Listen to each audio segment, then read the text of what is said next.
Also wir versuchen ja in einer Trance auch einen gewissen Raum zu öffnen und diese Möglichkeiten erkennen zu lassen. Was ist für dich der größte Unterschied da?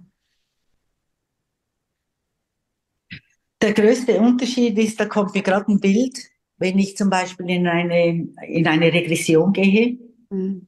und es kommt ein Thema, wo ich denke, ah, da wäre jetzt eine Vergebung gut, dann führe ich den Klienten in die Vergebung. In der Gesprächshypnose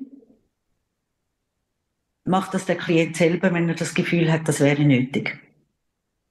Ja. Und ich glaube, der Unterschied zwischen einer geführten Trance und einer organischen Trance ist, dass es ist wie effektiver.